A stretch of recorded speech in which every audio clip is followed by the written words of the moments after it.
Looking for a Colorado Front Range ski resort as pure as it gets? Look no further than Arapahoe Basin, a mountain that's known well by locals but often overlooked by the untrained Colorado ski scene observer. This high alpine resort doesn't offer the same mountain infrastructure and skiable acreage as its best known competitors, but A-Basin, as it's often referred to for short, competes with the best in snow quality and leads in extreme terrain. So is it the right mountain for you? In this video, we'll go through Arapahoe Basin's overall mountain experience, and then we'll go through how the resort stacks up in our overall rankings. If you find this information helpful, be sure to like this video and hit subscribe so you don't miss any of our content. And if you haven't already, be sure to follow us on Twitter, Instagram, and TikTok, where you can follow along for exclusive content you won't see in our videos. At Arapahoe Basin, you'll often find some of the best snow conditions in Colorado. While other resorts see comparable snow accumulation, A-Basin sees less traffic and offers hundreds of acres of easily accessible terrain off each lift, resulting in less skied-off runs. In addition, A-Basin's high elevation helps preserve the snow throughout the season. To ensure resilience and allow for opening dates as early as mid-October, the resort employs snowmaking on a few lower elevation trails. That being said, Arapahoe Basin can't escape all the issues of a highly exposed, high alpine ski resort, and the mountain does see some amount of windswept, low-cover terrain.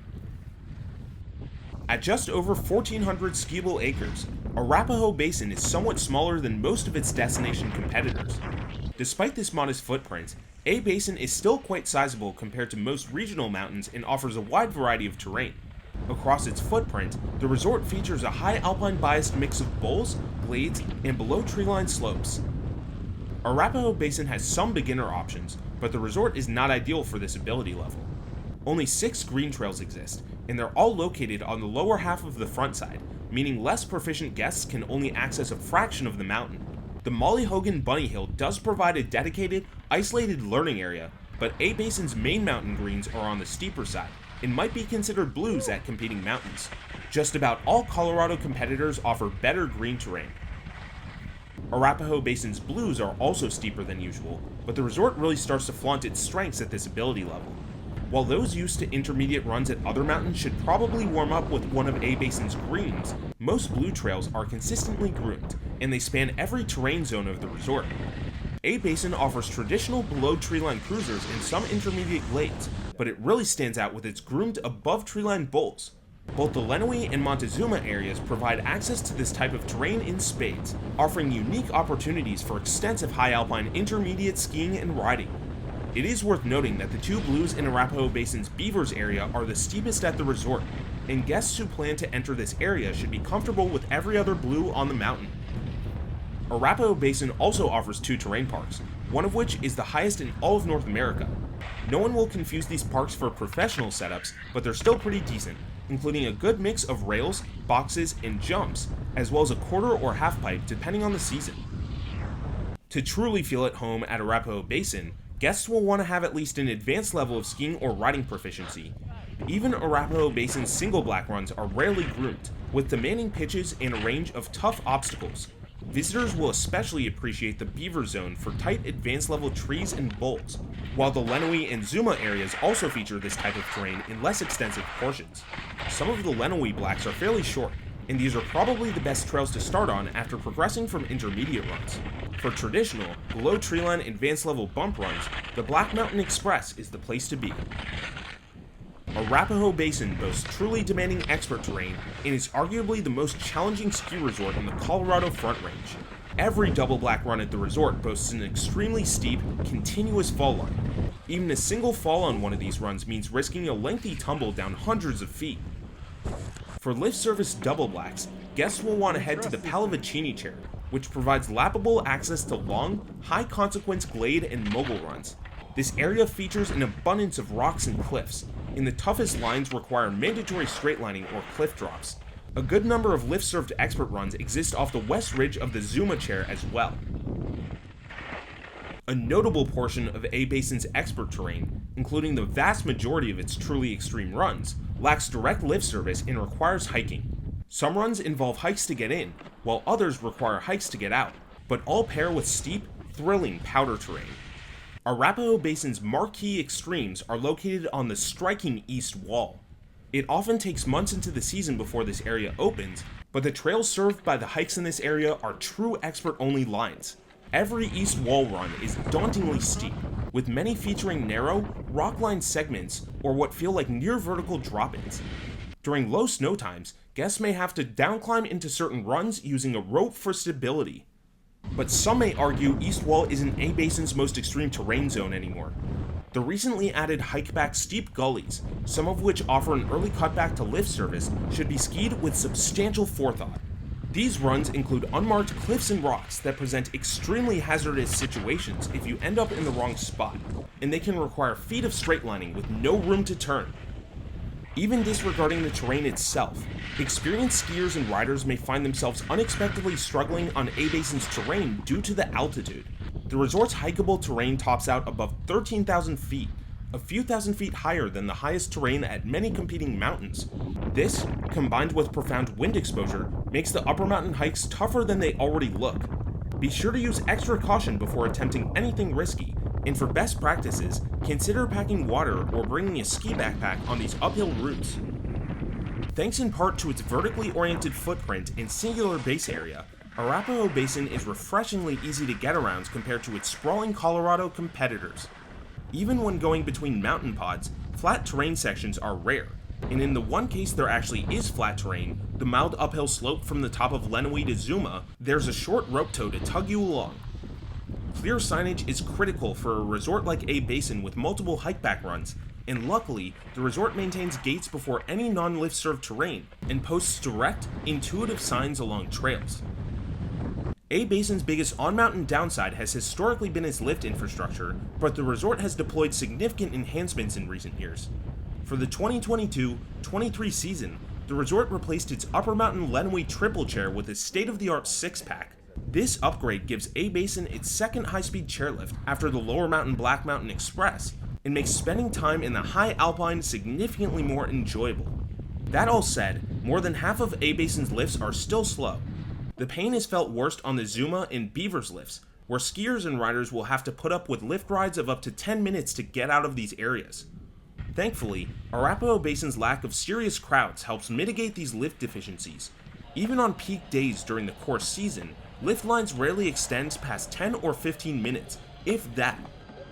Logical lift placements also help shuffle crowds around. While each terrain pod is really only served by one lift, there are some unexpected uphill redundancies that allow guests to access key resort areas without relying on any one particular chairlift. A-Basin's on-mountain facility setup is also pretty good. Conveniently placed lodges at major junction points provide relief from the outdoors, including 3 mid and upper mountain lodges that can be great places to stop in if you want to escape from the weather or feel short of breath. These lodges offer authentic meal options at high but not outrageous prices, and they range from grab-and-go cafeterias to fancier sit-down restaurants. Those looking for the best of nature and isolation will appreciate the on-mountain feel of Arapahoe Basin. Minimal nearby development and iconic snow-capped peaks contribute to a special ambiance at this high alpine resort. Some of these nearby snow-capped peaks are actually neighboring ski resorts such as Keystone and Breckenridge, and on clear days, you can enjoy clear lines of sight to a large portion of both mountains. And for those who just want to sunbathe on a nice day while soaking in this view, A-Basin offers The Beach, a set of reserved parking spots at the front of the resort where you can set up for the whole day and tailgate. A major plus of A-Basin is that it stays reliably open until early June. This is significantly longer than most other Colorado resorts. You'll sometimes even see powder dumps that late into the season. And if you get there in April or early May, these types of snow events still occur regularly. If you're looking to get in some good late spring skiing in Colorado, A-Basin is the place to go. After years on the Epic Pass, Arapahoe Basin cut ties with Vail Resorts and switched to the Ikon Pass in 2019. Unlike the previous Epic setup, Ikon access is not unlimited, and guests will need to purchase a separate season pass to ski or ride A-Basin all season long. This new setup makes it more difficult to split days between A-Basin and some nearby mountains, but it has significantly cut down crowds versus pre-2019 years, making the overall experience significantly more enjoyable. Perhaps A-Basin's biggest drawback, at least for destination goers, is its lack of on-site lodging. The nearest options are in the town of Keystone, which also hosts Keystone Resort, but is no longer on the same pass product as A-Basin. The resort is also reasonably close to the Summit County towns of Dillon, Frisco, and Silverthorne. It may also make sense to come to A-Basin as a day trip from the nearby Aprés-ski area, which is also on the Ikon Pass, or from Denver, which is a little under 2 hours away with no traffic. That said, if you do choose to drive up from Denver on a weekend morning, expect to wait in profound traffic jams on I-70, as you'll be one of thousands of day trippers heading up to the Front Range Mountains. Partially in response to these traffic problems, Arapahoe Basin's parking policies have changed a bit in recent years. The resort still offers a range of free and paid parking options, but on weekends and holidays, it now costs $20 to park in the lift-adjacent early riser lot before noon if your car has fewer than 3 people in it. The remaining free lots for non-carpoolers are further away from the lifts, but they're still within a reasonable walking distance of the mountain, and can also be accessed via a shuttle to and from the spaces. On off-peak weekdays, all lots except for the very small, preferred parking admin lot remain free to all guests. A-Basin may not have a village with accommodations, but it does offer some pretty decent opry in its base area. The only real mountain-provided option is the 6th Alley Bar and Grill, but this area has a nice patio as well as a good selection of beer and wine, and killer bacon Bloody Marys. You can also bring your own opry and make reservations to set up a tailgate at the beach, but spots fill up fast, especially during the desirable spring season. So Arapahoe Basin is probably best for those willing to overlook a lack of on-site lodging, a modestly sized footprint, and a bit of hiking for a local feel. The resort probably isn't the best for lower level skiers and riders, but the mountain's combination of snow quality and terrain diversity is hard to find elsewhere in the Colorado Front Range. In addition, there's no better Colorado mountain for a late season skiing or riding experience. One-day lift tickets are really pricey if you buy the day of, but if you plan in advance, tickets are priced substantially lower than destination competitors. Ultimately, if you can handle the terrain and plan your trip right, A-Basin offers an incredible value for what it delivers. Now let's go through how Arapahoe Basin stacks up in our overall rankings, which are determined by the following 10 category mountain score. A-Basin's snow quality stands out thanks to its lower traffic and high altitude. Even against nearby Colorado Front Range competitors, and the resort gets a 9 for snow. Resiliency is strong, with most frontside terrain reliably open throughout the entire season. That said, the spiciest terrain areas can take quite a while to open up, and the resort gets an 8 in this category. Arapahoe Basin boasts a 1,428 acre footprint, all of which is skiable, and the resort earns a 6 for size. Arapahoe Basin's beginner and low intermediate options are limited, but the resort boasts slopes of all terrain types, including below treeline trails, blades, and bowls, and gets a 7 in this category. A-Basin boasts some of the most demanding terrain in Colorado, with truly extreme runs off many of its hikes and a few hidden lift-served lines. The resort falls just short of the toughest in the country and earns a 9 for challenge. Arapahoe Basin's lift fleet is modern, and the resort offers a mix of high-speed and slower chairs. That said, the mountain is hurt by 28% of its terrain requiring hiking to reach and gets a 4 for lifts. Unlike many competitors, Arapahoe Basin's crowds are generally pretty manageable, and the resort gets an 8 for crowd flow. A-Basin's on-mountain lodges are decent and well-placed, although some backside areas are a bit far away from the nearest large facility, and the resort earns a 6 in this category. If you're not voluntarily choosing to hike, A-Basin is easy to get around and gets an 8 for navigation. And finally, mountain aesthetic. Arapahoe Basin may not be the largest resort out there, but the peaks both within and surrounding the resort are truly stunning, and the mountain gets an 8 in this category. These categories add up to an overall score of 73, placing Arapahoe Basin 5th in Colorado and 12th overall. It might be a bit surprising to see A-Basin rank above heavy hitters such as Breckenridge, Copper, and Winter Park, but you'll be spending a lot less time waiting in line or losing people in your group than at these other resorts. A-Basin's stunning, local feel, exceptional snow preservation, and especially demanding terrain also help it stand out against much of the crowd, and the recent Lenawee Express upgrade has helped bridge the gap in lift infrastructure.